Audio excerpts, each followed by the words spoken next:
এই যে বড় কোল দিদি এখন শরবত বানাচ্ছে দেখো। দিদি একটু বলবে কি কি দিচ্ছ? এই তো দেখো দুধ আছে, আমুল তাজা দুধ। এটা তো পুরো ভেজ। এটা তো দুধ তো ভেজই লাগে। না, মহাবাদ শরবতটা তো পুরো ভেজ। হ্যাঁ, কিন্তু গোপালকে এখান থেকে দেওয়া যাবে না। গোপালের জন্য বললাম তো, যেদিন গোপাল আলাদা করে কিচেন দিবে সেই দিন গোপালের জন্য স্পেশাল করে। দিদি কিন্তু নিজেও পুরো ভেজিটেরিয়ান, ভেজ খায়। ভেজিটেরিয়ান ছিলাম না, হয়ে গেছি। ছিলাম না, গোপালের জন্য হয়ে গেছি।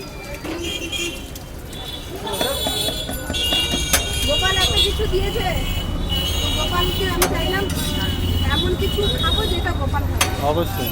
আর চাই গোপাল যেদিন আমার বড় রেস্টুরেন্ট করলে পিওর ভেজিটেরিয়ান করবো রেস্টুরেন্ট। মোটামুটি কতদিনের মধ্যে হবে আশা করা যাচ্ছে? গোপালকে জিজ্ঞেস করবো আজকে। মোটামুটি জন্মাষ্টমী এরকম সময় উদ্বোধন হবে, মানে হলে ওই দিনটাই হবে। হলে ওই দিনকে হ্যাঁ। তোমার কথাই রাখবো। অবশ্যই।